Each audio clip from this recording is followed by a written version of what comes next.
Okay, I need you first of all to introduce yourself, please. Okay, my name is George Michael. My real name is Yorgos Kyriago Banayodou, but that wouldn't have done very well for pop music. Quite right. Why George Michael?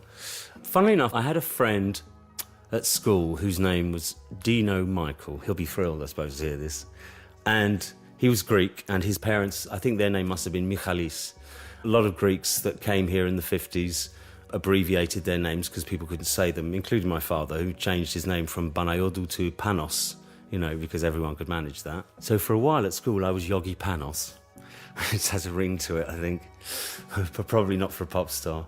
And I always liked the name Michael, and I've got an uncle called Michael who plays the guitar brilliantly and is also a lovely man. So I somehow thought that actually to keep my real first name, because Yorgos, it just means George. If I was going to have a stage name, to have something that Greek people already used, that kind of appealed to me. Good idea. And also I noticed that all the people I liked the best in the industry seemed to have names that were two Christian names, one after the other. Elton John, Rod Stewart at the time. Even Michael Jackson, when you think about it, is two names, So it seems to have worked out, actually. Okay, why do they call me Yog? Why do my oldest friends, my nearest and dearest, call me Yog? Which is very funny. People are quite territorial about it, actually. Is that I've a career that spans 30 years and a lot of friends and colleagues, but you're really only supposed to call me Yog if you knew me before I was George Michael. That's really the dividing line.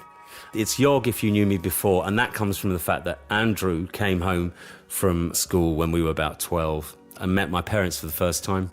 In Greek, my name is Yorgos, but you put the S on to a Greek name when you're talking about the person. When you talk to them, to their face, you leave the S off. So to my face, I was Yorgo, right? And my mother would call me Yorgo, and it has that kind of little twist around the R to it.